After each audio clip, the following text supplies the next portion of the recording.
the role of the bank, the central bank, could be more or less important depending on the.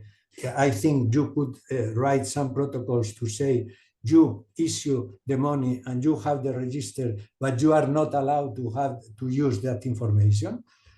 The same happens, for instance, in the fiscal administrations.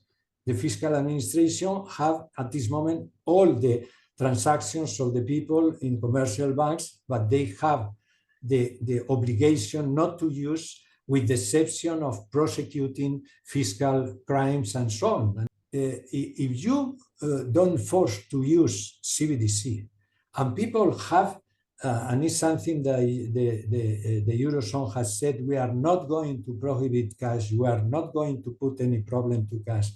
And people have the possibility to choose, instead of CBDC, cash or deposits. Then you are not forcing. Allow people. People could decide if they want to use CBDC with a protocol that the state is not going, but you suspect, you are not trust. Well, and it's curious because now, when you have the transactions in the banks, the state, through the fiscal administration, know perfectly what you do.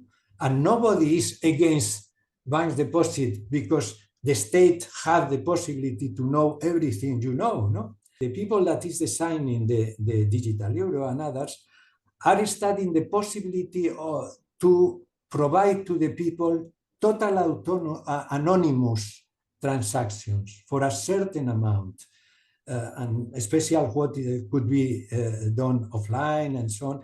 And then that is very interesting, that probably the privacy of CBDC could be better than the bank deposits. I don't know if you need all these important institutions like central bank, because now with CBDC, it will be a very small institution because they will not have the possibility to have money. They would decide the amount of money, but the money would go to the hands of the people. Then it will be a small institution. But the idea of having institution that not depending on the government, I think is part of our liberal democracies.